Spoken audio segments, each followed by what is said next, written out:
Termasuk saya luar biasa mengalami beban berat ketika Kiai Haji Abdurrahman Wahid, Ketua Umum Dewan Syuro, menguji dan menggembleng mental kita semua. Luar biasa beratnya. Saya ini bisa dicatat di dalam sejarah, tidak pernah sedetik pun saya berubah pikiran, kecintaan, ketaatan, ketawaduan, dan penghormatan kepada Gus Dur. Silakan dicatat. Silakan dilihat di dalam clipping-clipping pemberitaan. Tidak ada satu pun detik dan satu jengkal langkah pun Muhaimin Iskandar, apalagi mengkhianati, berpaling dari Gus Dur pun tidak pernah. Tapi Gus Dur tidak peduli. Dulu itu gara-garanya gini, yang musuhi Gus Dur jadi tokoh, yang deket Gus Dur juga jadi tokoh. Nah, namanya Gus Dur itu pingin Muhaimin ini ikut terus, sekali-sekali ditendang bisa enggak. Dan benar, saya akan cerita sedikit ini bagi yang belum dengar. Suatu hari saya dipanggil oleh Kiai Haji Abdurrahman Wahid. Muhaimin, ini suasananya sudah panas, tekanan-tekanan, tensi tinggi terjadi. Tidak ada pilihan, saya minta mengundurkan diri dari Ketua Umum. Saya sebagai orang yang dibesarkan Gus Dur, bahkan dididik sejak di Jogja hingga ditarik ke Jakarta karena Gus Dur, dengan spontan saya langsung siap sebagai anak buah, apapun perintah pimpinan akan saya taati. Saya di luar dugaan telah disiapkan draft surat pengunduran diri saya. Ada 4 lembar surat pengunduran diri saya. Saya lihat ada nuansa politik, tapi ada nuansa ujian. Begitu diserahkan langsung kepada saya oleh Gus Dur, langsung saya tanda tangani, saya menyatakan mengundurkan diri. Kemudian beberapa orang di sekeliling Gus Dur meminta saya menandatangani halaman berikutnya. Dilalah ada ilham dari langit membisikin saya, satu saja yang kamu tanda tangani. Langsung saya bilang, satu saja cukup deh. Langsung saya serahkan kepada Gus Dur. Gus, sebagai ketaatan saya, sebagai anak buah, sebagai orang yang senantiasa tidak pernah berpaling dari Anda, saya nyatakan diri, saya mengundurkan diri dan menyerahkan surat ini. Di luar dugaan, begitu surat saya serahkan, beliau pegang. Surat itu kembali diserahkan kepada saya dan beliau menyatakan, Muhaimin, surat pengunduran diri Anda telah saya terima. Surat ini saya kembalikan kepada Anda. Terserah Anda apakah mengundurkan diri terus atau tidak. Silahkan dipikir dalam 1 kali 2 kali. Inilah yang kemudian secara historis, kalau menurut Imam Nahrawi, secara historis itu histeris gitu. Tapi dua-duanya pas. Saya langsung histeris ketika itu. Loh, saya disuruh mengundurkan diri, tetapi surat pengunduran diri diserahkan kembali kepada saya. Saya langsung berpikir, ini akan terjadi drama besar yang dimainkan oleh sebuah skenario yang ditulis oleh sutradara besar yang bernama Kiai Haji Abdurrahman Wahid. Surat itu, saksi-saksinya yang hadir di situ masih hidup. Ada semua saksi-saksi di situ, ada 2 kelompok. Kelompok pertama yang memang menginginkan saya mengundurkan diri sepenuhnya. Yang menginginkan saya mengundurkan diri sepenuhnya itu tidak tahu bahwa Gus Dur tidak ingin saya mundur sepenuhnya. Makanya surat itu dikembalikan. Langsung saya simpan sampai hari ini menjadi catatan penting sejarah politik PKB. Saya baru sadar kemudian Gus Dur mengambil peran dan skenario untuk menguji saya. Apakah saya bisa bertahan dengan kuat atau tidak? Gus Dur selalu menghina saya. Apa bedanya PMII dengan HMI, Muhaimin? Dijawab oleh Gus Dur, kalau HMI politiknya menang dengan menghalalkan segala cara. Kalau PMII tidak tahu caranya.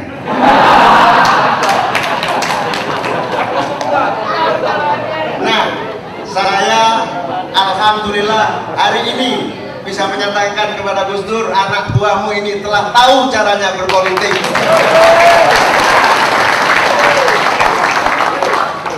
Anak Kamu ini dari PMII yang sudah mengerti politik, masa dihina terus katanya PMII nggak ngerti caranya. Kalau HMI menghalalkan segala cara, kalau PMII tidak tahu caranya. Yaitu tadi yang disampaikan Kiai Said. Hadirin dan hadirat sekalian, ini sekelumit nostalgia. Alhamdulillah, Gus Dur yang luar biasa, Gus Dur yang kita cintai, Gus Dur yang kita banggakan. Saya tuh gara-garanya sebetulnya sederhana. Ceritanya itu orang yang memusuhi Gus Dur itu enak-enak, duitnya banyak, pangkatnya tinggi. Saya itu pernah mengeluh, saya itu ngawal Gus Dur itu gak enak, udah capek, disuruh terus, duit gak banyak. Saya itu pernah mengeluh, aduh enak bener orang yang musuhi Gus Dur, disamoni di mana-mana, dikasih. Jadi yang memusuhi Gus Dur itu dapat tempat. Di apa ya? Yang memusuhi Gus Dur, saya pernah batin, enak banget ya musuhin Gus Dur. Saya ngikutin Gus Dur kok orang ngomong terus ini. Gara-gara saya batin seperti itu loh, ditakdirkan dimusuhi Gus Dur itu. Makanya hati-hati dengan hati kecil supaya tidak salah. Selamat datang kepada sahabat tercinta Sekjen Golkar. Ini meskipun Sekjen Golkar ini termasuk PMII yang tahu caranya.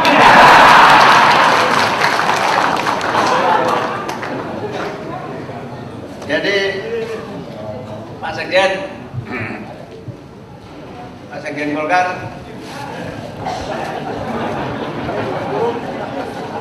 jadi tadi saya cerita, Pak Sekjen, saya cerita Gus Dur itu menghina kita. Dia selalu menghina dengan pernyataan HMI selalu berhasil mencapai tujuan dengan menghalalkan segala cara. Berbeda dengan PMII, tidak pernah sampai tujuan karena tidak tahu caranya. Ternyata PMII tahu caranya dan berhasil menjadi sekjen. Ini termasuk orang-orang yang tahu caranya. Itu dulu kan di samping ide itu keluar itu kan gara-gara saya sama Saifullah Yusuf yang mendampingi Gus Dur. Satunya PMII itu saya, satunya HMI itu Saifullah Yusuf. Nah, Saifullah Yusuf itu dianggap canggih terus lah begitu kira-kira. Sementara PMII ini banyak tawakalnya gitu lah. Tapi terbukti canggih mana Saifullah Yusuf dengan saya hari ini.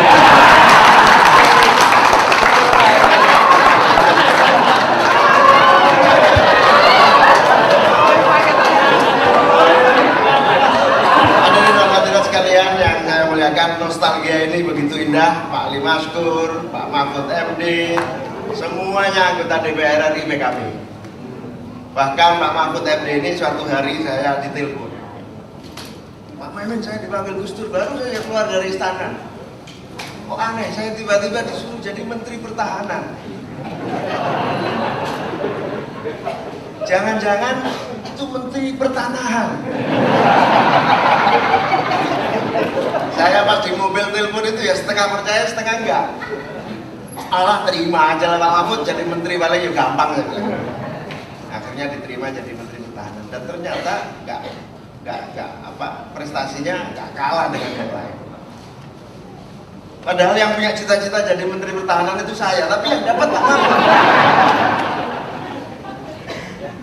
PKB sudah pernah 2 kali jadi Menteri Pertahanan, pertama Pak Mahfud, kemudian yang kedua Pak Matori Abdul Jalil. Pak Matori Abdul Jalil ini termasuk PMII yang canggih juga, PMII yang tahu jalannya. Begitu koalisi sama PDIP, saya mau asal saya Menteri Pertahanan titik. Makanya ketika Bu Mega jadi presiden, Pak Matori Menteri Pertahanan sakit, bahkan sudah tidak bisa melaksanakan tugas sebagai Menteri Pertahanan, tidak diganti-ganti sampai Pak Matori meninggal. Karena itu tadi, saya mau bersama Bu Mega tapi Menteri Pertahanan titik, tidak ada yang lain. Berbeda dengan saya, koalisi tahun 2009. Ketika penyusunan kabinet, saya dipanggil oleh Presiden, terpilih Pak SBY. Pak Muhaimin, kita lagi nyusun kabinet, Saya minta Anda dan satu orang lagi menjadi menteri. Anda minta apa? Mohon maaf Pak Presiden, saya mendapat mandat bukan hanya dari PKB tapi juga dari NU. Kami minta Menteri Keuangan. Pak SBY langsung nengok ke Pak Budiono, Menteri Keuangan.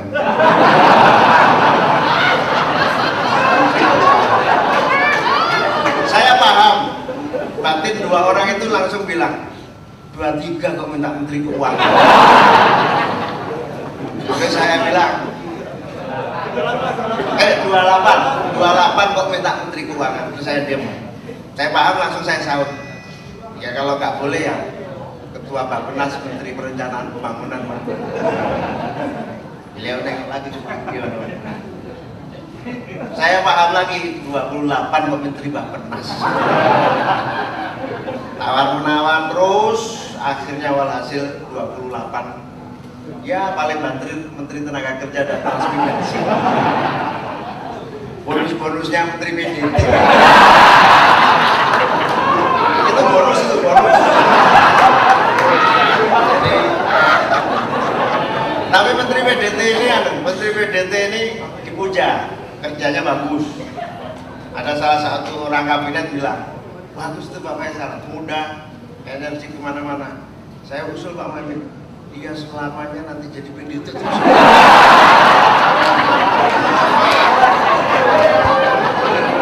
Langsung usulan menteri itu saya BBM ke dia. Ada usulan menarik, permintaannya kamu jadi menteri PDT seumur hidup. Kata dia, subhanallah. Hadirin dan hadirat sekalian yang saya hormati, insya Allah dengan kesadaran penuh Jam'iyah Ahlus Sunnah wal Jamaah, seluruh komponen dan kekuatan luar biasa hari ini, semua kelompok membantu dari berbagai suku, agama, ras, golongan. Contoh sederhana ini, kalau kita Pak Sugeng ini aktivis Tionghoa dari anti diskriminasi dan berbagai gerakan-gerakan sosial, melarang buana kemana-mana lah. Mungkin kalau bau-baunya lebih dekat PDIP sebetulnya. Tapi terminal terakhir yang dipilih adalah Partai Kebangkitan Bangsa untuk maju. Sama kita juga bersyukur bahagia Pak Mahfud MD mau ikut konvensi Demokrat, mau ini mau itu. Kemarin alhamdulillah ada pernyataan menarik. Terminal terakhir saya adalah Partai Kebangkitan Bangsa.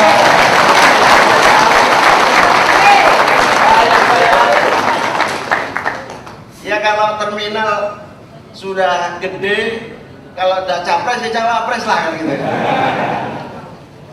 Hadirin hadirat sekalian yang saya muliakan, dinamika perjuangan ini cukup besar dan panjang dan melelahkan, dan alhamdulillah kita sampai pada kekuatan kebersamaan yang kuat dan utuh. Bahkan berbagai golongan kelompok masyarakat bersatu padu, semua tokoh-tokoh yang selama ini berbeda pendapat bergabung kembali. Pak Alwi Shihab bersama kita, kemudian berbagai tokoh-tokoh besar sudah bersama kita kembali untuk membesarkan kita. Insya Allah 2014 PKB Jaya kembali menang kembali. Minimal insya Allah minimal 3 besar minimal. Syukur-syukur barokah Ramadan bisa menggeser posisi Golkar lagi. Atau menggeser posisi PDIP. Kita biarkan. Insya Allah dengan jumlah kemenangan yang signifikan, jangankan Menteri Keuangan, jangankan Menteri Bappenas, jangankan pos-pos strategis yang akan kita abdikan untuk rakyat, insya Allah kita akan bisa merebut posisi puncak di negeri ini. Hadirin dan hadirat sekalian, terima kasih sebesar-besarnya penghargaan yang tulus diiringi doa jazakumullah ahsanal jaza, terutama kepada seluruh pihak yang telah mendorong, mendukung, membesarkan PKB, ikut membiayai, ikut menciptakan kondisi yang kondusif bagi perjuangan PKB. Kita berikan ucapkan terima kasih. Semoga seluruh pengabdian dan ketulusannya menjadi amal ibadah kepada Allah Subhanahu wa Ta'ala. Penghargaan yang tinggi, penghormatan dan doa yang tulus kepada para pendiri PKB, Kiai Abdul Rahman Wahid, Kiai Ilyas Sugar, dan para pendiri-pendiri PKB, untuk kita doakan dan senantiasa kita doakan setiap saat bagi para almarhum. Enaknya di PKB, mati pun sampai mati pun akan diurus oleh PKB melalui doa-doa dan tahlil-tahlil. Beda dengan partai lain, beda. Kalau di PKB setiap saat, setiap sholat, setiap waktu kita mau menjadikan bagian dari para pejuang PKB, doa-doa kita. Amin ya rabbal alamin. Selamat berjuang, mohon doa, mohon restu, mohon dukungan. Moga-moga perjuangan ini berhasil merubah Indonesia lebih baik lagi, merubah Indonesia lebih demokratis, adil, makmur, dan sejahtera. Allahumma waffiq ila aqwamit thoriq. Wassalamualaikum warahmatullahi wabarakatuh.